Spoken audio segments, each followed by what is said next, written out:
The seats behind me will soon be filled with people that are eager to listen about a pressing issue in the journalism world. Well, the Seligman family endowed a lecture series here at the University of West Florida so that we would continue to discuss, critically discuss, and celebrate the First Amendment of the United States. Tonight we're going to have a discussion panel between two attorneys, one from the ACLU and one from a local law firm, but Mr. Fleming has a background both as a journalist and as a constitutional attorney. And they're going to be discussing the implications that have come from the WikiLeaks phenomenon over the last year or so. The nature of state secrets and what is secret, what should be secret, and how those elements of American society work into the freedom of speech. And rebuttal is not always disagreement. It is response in a traditional consideration of debate. We have three students, Kristen Rowland, Lennox Lewis-Dorr, and Thomas Moody, who will be rebutting the notion that we are talking about, responding to the notion at the center of the discussion. They are not here to challenge the attorneys who will be presenting, but rather to extend the discussion. You'll see them take historical arguments into consideration and recent legislative arguments into consideration, and then broad philosophic questions that come along with considerations of the First Amendment. I think that the rebuttals are going to function in two ways. One, it's going to put on display that we have some very bright and capable students at the University of West Florida, and there is no better way to put that on display than through the presentation of arguments at an event like this. The WikiLeaks of the past year have really got some people's attention. I'm Lauren Fagler reporting for Nautilus News.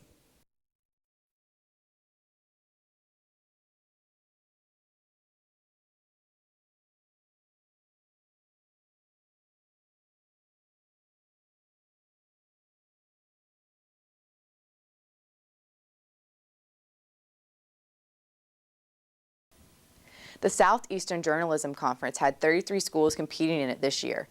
UWF's very own student newspaper, The Voyager, placed fourth. We worked really hard on the issue we knew we were going to send in.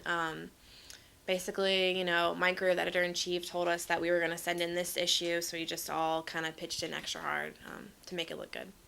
We have copy editors that look for mistakes in stories. We have each section has their own editor, and they're kind of in charge of the layout and the stories. I think we just keep getting better. I think the quality of stories are getting better. Our writers are improving. We're making less mistakes. Pictures are better. Everything's improving. Yeah, Keith Goldschmidt critiques every single issue. Basically, he'll break down what's missing in a story. Does it make sense? Do we have a lot of errors? Do we have do we leave things out of a story that are actually really important for the reader? So everything that he tells us, we try and work on even more the next week. The Voyager is student-based and strives to make papers that the students will enjoy. I think students at West Florida want to know what's going on campus, what's relevant to their lives. Otherwise, they're not going to read the paper. So, why make it if it's not relevant? I think they do enjoy it. They like knowing what's going on. They like, being able to skim through things and quickly see what's going on campus. So I think that the kids that do read it do enjoy it. The Voyager continues to deliver quality work here to the students at UWF. I'm Lauren Fagler reporting for Nautilus News.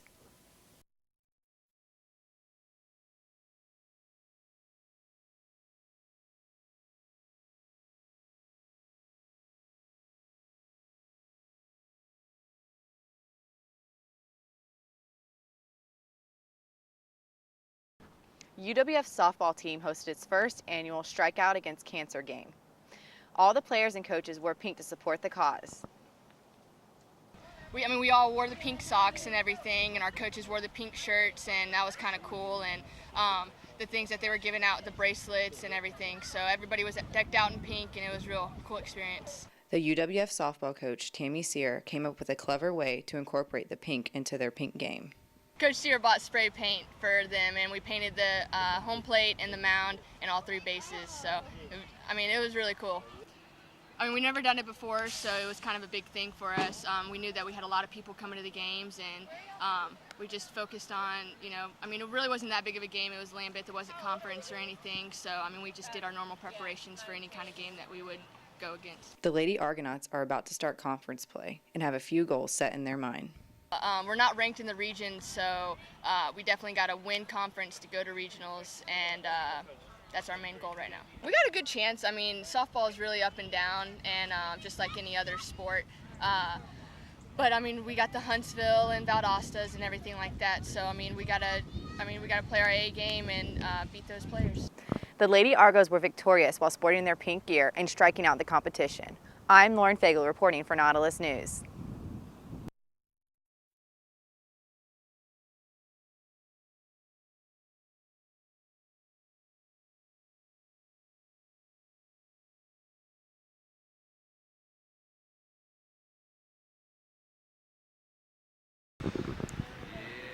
UWF athletics are excelling this year. Our very own women's tennis team is ranked number 8 in the nation. 2 years we've had a lot of players and teams, our doubles teams, that have done really well nationally, individually, and that's a huge goal for, obviously our team's high ranked, but our goal is to get all of our players ranked as well. This year the freshmen have done really well.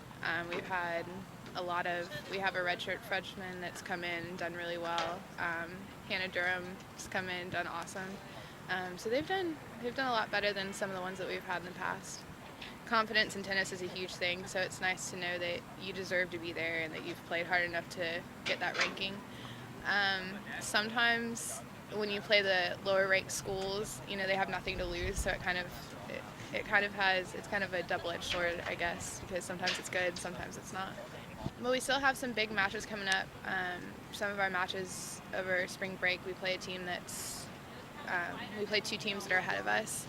And, I think that we're really prepared to beat them, and we just have to pull ourselves together to win some of the big matches of the teams that are ahead of us. But we definitely have the talent and the skill to do it, so it's just a matter of getting it all together at once. The Lady Argonauts have a tough schedule ahead.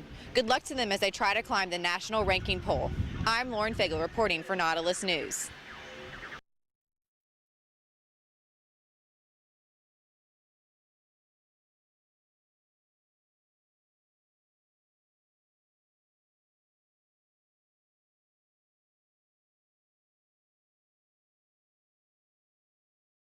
This year, Pensacola State has had some very exciting success coming from the women's basketball program. Laying on a foundation of what you and other former players have done here, we thought we had the foundation to contend for a national championship this year, and from day one we said we wanted to win a conference, state, and national championship.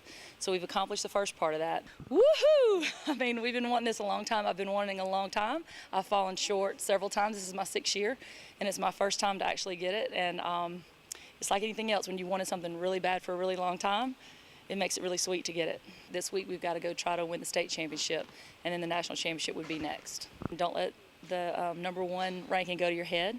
But basically it's wonderful because it brings a lot of much deserved attention to our school. We think we're number 1 in the nation as far as a school, and so the women's basketball team being a proper reflection of that, we're very proud to be that. The three-pointer has been one of the Lady Pirates' strong traits this season, thanks to Coach Rigby's assistant coaches. Come up with practice plans and coming up with shooting workouts to do on their off time, in between classes and stuff. And they all have to make 100 3-pointers every day, so that's one reason we've been so successful. It's my first year at a college job, so it's really nice to know that I actually did have a part in it. I'm not just here, So the fact that we're 29-0, it's apparently we're doing something right, and we're just going to keep the shooting going. And they did it today, and they'll do it tomorrow before we get on the bus. And it's a great feeling to know that a lot of our success is contributed to me and the coaching staff and Coach Ruby and Coach Toy. Good luck to the number 1 Lady Pirates as they travel to the state tournament. I'm Lauren Fagel reporting for Nautilus News.